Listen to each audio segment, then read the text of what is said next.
Hello and good morning, good afternoon, and a very good evening to you, everyone, people of Tube. Hope today, hope you're feeling grand and all's going well. Hi there, everybody. Today's vid, a really little extra vid on this Sunday.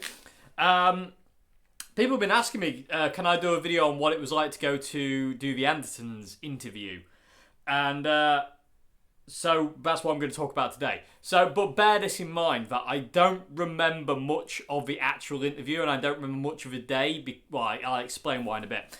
Anyway, so let's start at the beginning. Right, okay, that's supposed to be the beginning. I don't know. Anyway, so let's start at the beginning. So when Lee contacted me to say, like, would you be interested in coming on Andertons to do a an interview, my brain exploded, basically. I was like, because I've been watching Lee, Rob, and that channel for so long, and it was just a bit weird. Yeah, it was like, I watch their videos every week, and then all of a sudden I'm talking to the guy in the video. Totally bizarre to me. And I was like, yes, I would love that very much. So we got the date arranged, and we got it all kind of sorted and this, that, and the other, and got that kind of all going. And then the fear arrived for me, because I was like, what if it's not actually Lee I'm talking to? And what if it's like a scam, and it's like, I get there on the day and they're like, who are you? And I don't know who I am. And it's just like, it's just a total, like, somebody's kind of like tricking me or something. So the fear started at that point, and I was like, oh no, what if it's terrible? What if I can't do this? What if that happens? And, the what ifs came in, and just was like, hi, it came in force, if you will. So anyway, as the day kind of kept getting closer and crept closer, the more terrified and nervous I got. I was absolutely I was absolutely terrified. On the day, I've never been like so excited. I don't think I've ever been that excited, scared in my life. I was utterly terrified about it, and but at the same time, I was so excited. It was like so cool. But I still believed that I would get all the way down there to Guildford, and I'd be like, "Oh, I'm here to see Lee," and they'd be like, "Who are you?" And then, it'd be a total, thing. We'd have to come home, and it was a joke, and somebody would, be laughing behind the computer screen going, look what we did. I just expected that. I don't know, I just was like, this is too good to be true, basically. I was like, there's no way this is real. Anyway, we got down there. Anyway, the day came around, and me and my sister came with me for moral support, and I'm very grateful she did. I would have never been able to do it on my own. I'd have lost my mind. So I'm very grateful that she was there to steady the boat, definitely. The day boat was definitely up and down. I remember I couldn't eat anything. I was unable to eat food that day. Apart from, sweet stuff. I could kind of get sweet stuff down. But I remember, when we left, we were driving down the A1, and we got to about Milton Keynes area, and I thought, I better eat something here. It was about, I don't know what time it was about that time, but I thought I better eat something, and I tried to eat a sausage roll, and I had one bite of it, and it made me feel like I was going to throw up. So I was like, okay, food is out of the question. So basically, the entire day I survived on Lucozade Sport, cans of Coke, and really sugary stuff. And not a great deal of food went into my system that day. It was a lot more, drinking of Coke and Lucozade Sport. And you can see I've got a can of Coke in the interview because I was absolutely terrified. And it was steadying my nerves. The sugar was helping me steady my nerves. So So we were driving down there. The drive down there was really cool. It was really pleasant, really easy. We made it in about 4.5 hours. So it was about a 4.5 hour drive. We got down to Guildford, and everything was all good. And I remember driving down the main street towards Andertons, and then all of a sudden there it was on the left side, and I had my first kind of bout of unrealness. Like, it felt so unreal and weird. Like, all of a sudden I'm like, I'm here. And it was one of those things that I always wanted to go there. You know what I mean? I just, I was always determined that one day I'm going to go to Andertons, and I'll make it one day. I'll go down there one day. Anyway, so we got parked across the road because the car park out front was full, and then we made our way across the road. And walking up to Andertons was terrifying. Like, my stomach was like doing this; it was doing cartwheels, and my brain was going a million miles a second. And then that fear came again. This has got to be a joke. They're gonna tell you they don't know who you are. It's gonna be, and you'll have to go home. And everyone will just be like, it's one of the reasons I didn't tell anybody about it. Because I was like, what if it's a joke? What if it's not real? So I was absolutely convinced, almost convinced, actually, should I say. Not totally convinced. But I was almost convinced that it was going to be a joke. And I didn't want to tell loads of people that I was going to do an interview with Andertons, just in case it was a joke. And it wasn't really going to happen. So we crossed the road to Andertons, and there was a queue. We had to stand in the queue for a while. And I remember it's a mega hot day. It was so hot that day. It was like absolutely roasting. And me and my sister were kind of like just stood in this queue outside. And we finally got to, this guy came out and he said, can I help you? And I said, yeah, we're here to see Lee. And he goes, what's your name? And I said, Dave Simpson, this, and he says, okay, I'm back in a sec. And he went to get Lee, but Lee was on the phone. So we had to just wait basically outside for Lee to finish on the phone. And it was roasting. And in the meantime of waiting for Lee, I managed to get the van across the road and parked outside Anderton, so we had a decent space. We didn't have to worry about kind of like getting parking tickets. And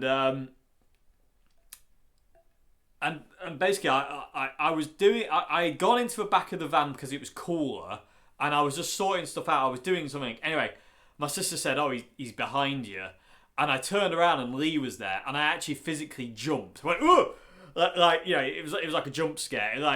It was so weird to see, it was so strange to see him in real life, if that makes any sense. This is a guy I've been watching on YouTube and my computers and TVs for such a long time, and all of a sudden he's right in front of you, and it is like, wait, okay, this is real now. And he greeted us, and he said hello and everything like this, and just really courteous and lovely guy from the get-go.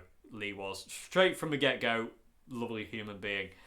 And we did a kind of a Demolition Man kind of like pseudo handshake where you can't actually do it in this day and age. So we did that, and Lee offered to like basically, we had to go to the studio because we met at the shop, and then we had to go to their studio, and Lee basically carried my 3 guitars. And I carried my pedalboard. The katana I was using in the video wasn't mine. The katana I was using was actually Andertons. They basically loaned it to me for the interview, which was just really cool of them. And it was ace. It was a Mark II. And as soon as I plugged into it, I was like, why didn't my Mark II sound like this? I'm totally convinced my Mark II was faulty. There was definitely something wrong with my Mark II. It sounded okay, my Mark II did, especially after a factory reset, but compared to the artist that you heard at the beginning, what I'm going through now, and the Mark II I used in the Andertons video, I was like, that didn't sound that good, it didn't feel that good. So anyway, we got to the studio, and I remember walking into the studio and like seeing the room for the first time where they do all the videos, and my brain just went, I'm gone, mate, I'm sorry, I can't do this. So my brain at that point was basically like, I can talk, I can play guitar, I can think about what I need to answer question-wise, or talk about who I am and what I do, and I can do cognitive things, but I can't remember this, Dave, is basically what my brain was telling me at that point in time. It's like, this is too overwhelming for me to remember. So this is where things get a bit blank and a bit hazy for me. You'd have to ask my sister. My sister remembers more than I do. Anyway, So I remember walking into the room and I was just like, whoa, like absolute sensory overload. This is the room that I have watched so many times, and all of a sudden I'm in it. It was just so bizarre. Excuse me. And I remember putting my pedalboard down, and I had the can of Coke that I had in the interview, and I opened the can of Coke, and as I opened the can of Coke, it was obviously in my back pocket. It had been struck up. I didn't think to check that, and the can of Coke exploded. Basically fizzed up and exploded over the floor, over me, and I was like, this is embarrassing. This is going well. This is going really well. So I was like, this isn't good. So I was like, that was not the entrance I wanted of an exploding can of Coke. It was a bit embarrassing to say the least. So anyway, I remember at some point around there I saw Pete, met Pete for the first time. Again, awesome guy, lovely guy, straight from the get-go. You know, very, very, very nice guy. There was another guy as well, and I forget his name, which is really bad of me. But I couldn't remember much of that day. So I do apologise to the guy who was filming and basically who was, all three of them, Pete, Lee, and this other guy, they were just so nice and they really looked after us. They made sure, we had, if we needed a drink, we had a drink. We made sure we were comfortable and made sure we were happy and made sure everything was kind of like, all good. And that made it so much more of a perfect experience because it just put me more at ease because I felt more kind of like everything's okay kind of thing, and it was just so relaxed, and again, so I remember getting to the room, meeting Pete, but I remember him saying hello, but that's about as much I remember of that.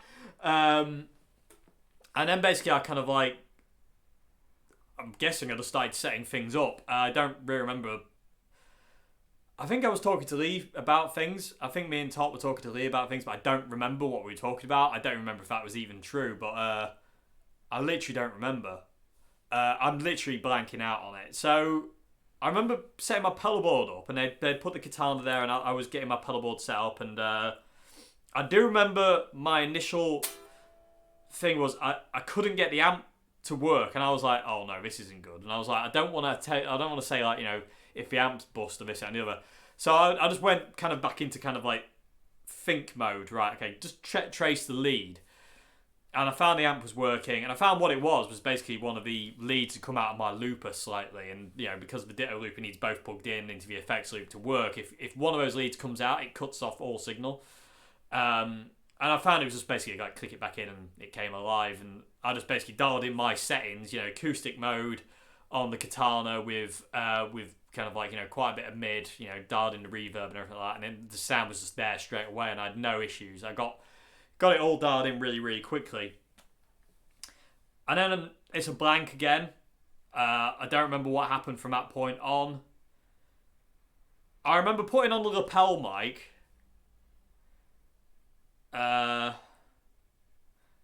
It's a bit of a hazy memory, but I remember putting on the lapel mic. It was kind of off to the side on that flight case, and they said, oh, can you put it through your top? I didn't. I just kind of clipped it on, which my sister had a good laugh at, and I clipped the lapel mic on, which is, again, new for me. And then I'm blanking out again, don't remember anything else. I'm trying to go through it systematically of what I remember in order, if I can. Then it's a blank, and then obviously the interview started. The next thing I remember, because I remember I got my white Strat out, because I needed it there, and I got the red Oswald out, and I left this in the guitar case, and Lee didn't know this was in the guitar case. No one knew this was in a guitar case. I didn't tell them what the third guitar was, because I wanted Lee to sign this. That was the main reason for me taking the Chapman, was I wanted Lee to sign it. That is the reason I took this guitar, is I wanted him to sign it. But I left it in the case. I didn't think, I didn't see the point in getting it out. I just thought, just keep it in the case, until he signs it later on. And he didn't know what it was. So I remember that bit in the interview. Well, I remember it now because I watched it back. I didn't remember it up to that point, but I remember Lee asking what the third guitar was, because he said, what is it? And I was like, oh, I'm going to have to say. So I was like, it's a Chapman. And he just was like, no! But it was totally, he didn't know. No one knew. And that's another thing I remember as well. Is like, as soon as I said it was a Chapman, I looked forward, and Pete was in like their control room, obviously monitoring the levels.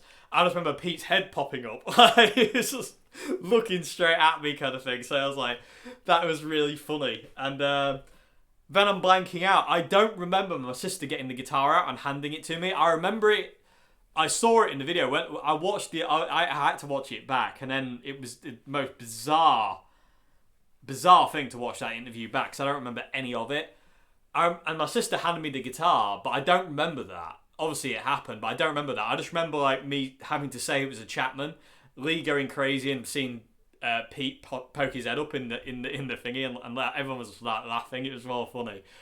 And then it's kind of like a blank again.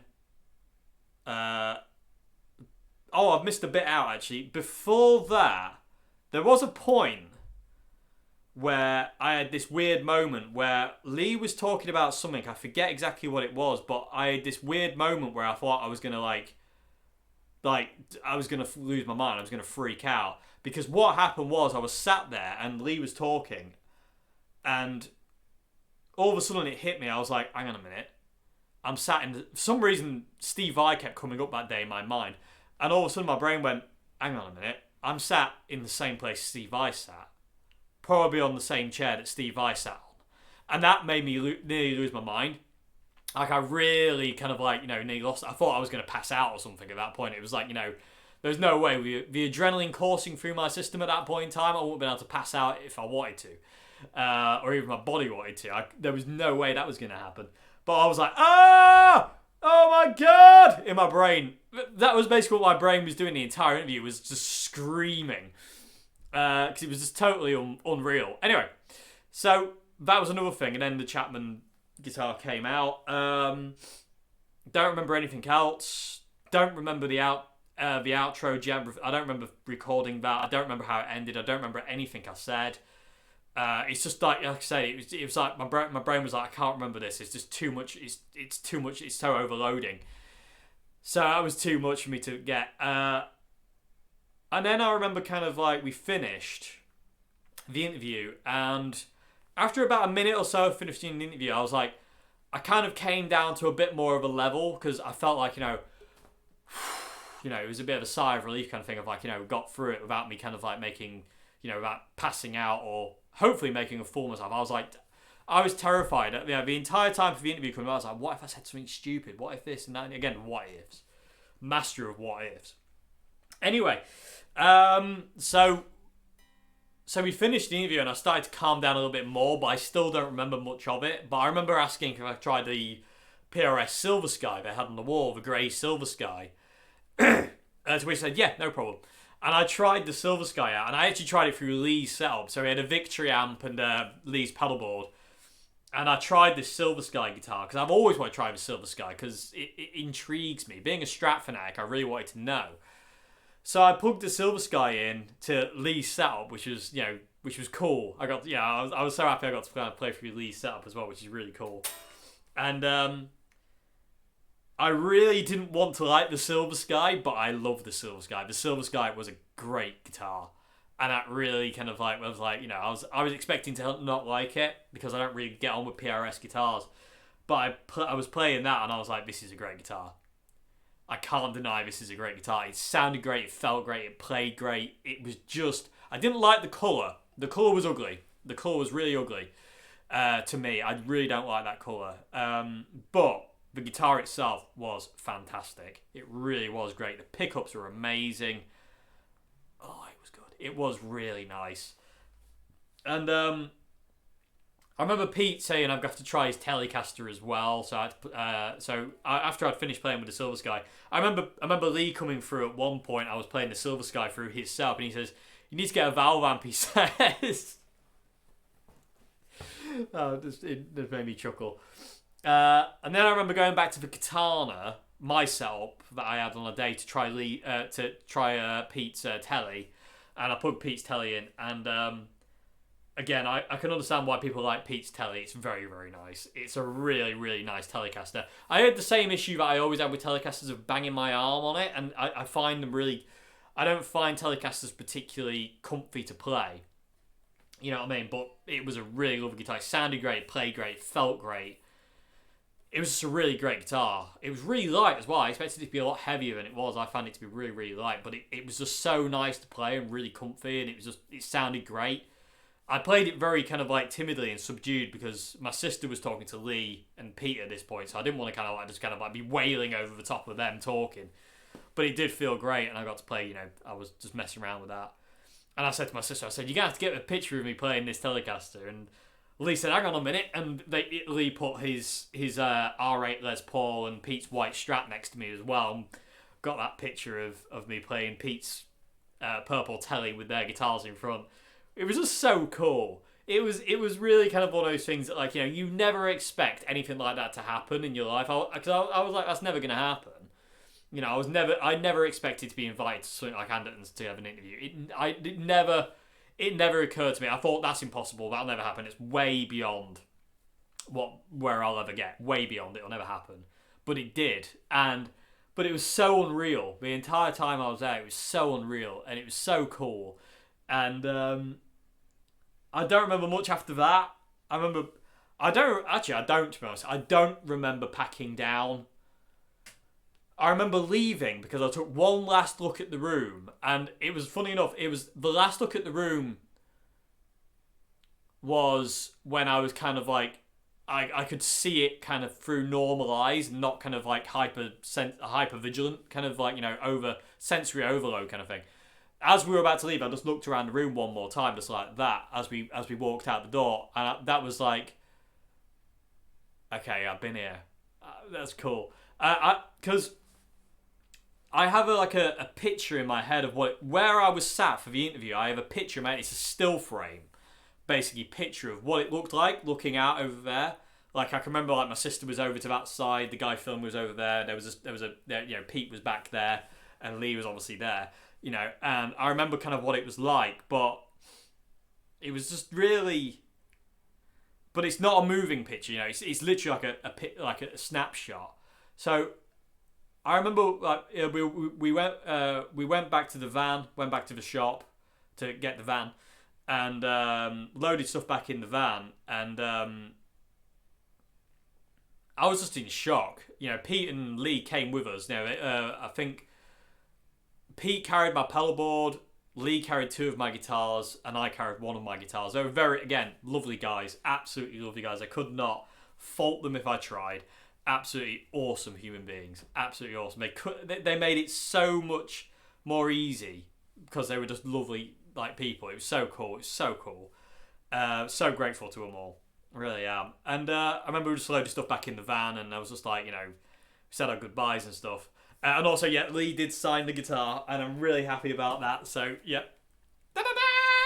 he did sign it, which I was really happy about. Which is, like I say, one of the reasons I took the Chapman is because I really wanted to sign it. So I need Rob to sign this now as well, because Lee signed it. It's Rob's turn. So yeah, and he signed it in gold Sharpie as well, which I thought is super cool. I love that. So I'm well happy with that. And so we left Guildford, and I was just in, like, weird out mode. I kept saying to my sister, "Did that happen? Was that real? Was that, you know, was that real? Was that not real? What's the deal?" Because I was like, I was in, like, you know, out of my brain basically. I had no idea if it was real or if it wasn't. It was like one of those weird out of body experiences. And there was a lot of big words said on the way back. A lot of yeah, you know, strong adult words were coming out of my mouth left, right, and centre because I was just, like, absolutely out of my mind with it. I remember we were just driving and we had to stop at services because I was just like I was gone. I was out of my brain, and we had to stop at services. And my sister wanted to get something to eat, and I tried to eat and failed again. I just couldn't eat that day. It was just, forget it. And I was just like, I just had to take those, you know, and I just had to take a couple of minutes and just kind of, like, try and process it. I still haven't processed it now. I still can't believe it's happened. It's crazy. It's really, really cool. I remember we stopped off at another lay-by on the way back as well. I had to pull over again just to take a break. But the drive home was really pleasant because there wasn't a rush to get home. So and that was really good because I needed that time. I really need to take time. I think it was about 4.5 hours to get down there. It took about 5.5 to get home because we hit traffic and there was like a broken down car on the M1 and all sorts of other stuff. But we got. I don't remember getting home. I remember dropping my sister off. I don't remember getting home. I don't remember getting my stuff back in the house. I remember just like collapsing on the settee here and just kind of like being like that. Just zoned out, absolutely zoned out. And the next day when I woke up, I felt like I'd been hit by a bus. I was so exhausted. The next day I was absolutely exhausted. It was absolutely draining, like emotionally and physically, just because, it was, a good 10-hour, 11-hour drive, round trip, and then like to do an interview like that. I've never done an interview on that level before, so it was totally new to me and absolutely, totally terrifying. So that was that. But and again, response on the video blows my mind. Actually, I just remembered something else. I remember when we were going to the studio to do the interview. I remember Lee saying to me, he said like, "Did you know?" He said, "Other than John Mayer, you are the most requested person to have on the show," which blew my mind. He actually says it in the interview as well.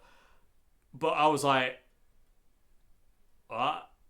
And like going into the interview, like I was like, there was so much pressure.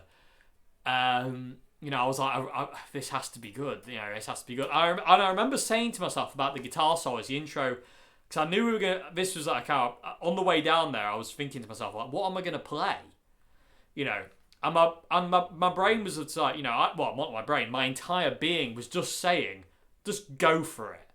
Just throw everything you've got at the guitar when you have to do it. Just throw everything you've got at this interview when you've got to do it. Just give it everything you've got. And tomorrow, if you're not tired, you haven't done it good enough. And because I felt like a bust the next day, I felt like, okay, I might have done okay. And but that was kind of my approach to it. So I was just gonna absolutely gun it and just go for it as in every way I could. So that was that. So that was that. And like I say, the next day I just had to do nothing basically, just kind of recover from it. And So that's it, everybody. That was the Andertons experience. I don't remember much of it, to be honest with you. It was an absolute blur, and it's just a blank in my memory, really. Where it was just like, it really was crazy, and it was so cool. And Lee, Pete, and the other guy who was there, I do apologise that I don't remember your name, but I cannot thank you for enough. It was just so awesome, and to have me on is just like absolutely incredible, and to see how the response in the video and how well the video is done blows my mind. It really does. I'm so grateful for everyone who's watched it. I'm so grateful to everyone who supports me and supports this channel, and it's you lot that got me there, really. It's not me, it's you lot. I'm not going to take credit for getting onto the Andertons thing. It's you lot who give me support and who push me, and I'm always grateful to you lot, because it's you that makes me kind of wake up every day and feel lucky and grateful for what I've got, because without you I wouldn't have it. It really is. It's you're all so important to me, and what's going on. It's just incredible to me. I'm so grateful. I'm so grateful. Words do not come close to explaining how grateful I am. But I just couldn't believe it, and I still can't believe it's happened, and the response has been incredible, and I'm just so blown away by it all. And whenever I think it's not real, I just have to look at that and just go, nope, that happened.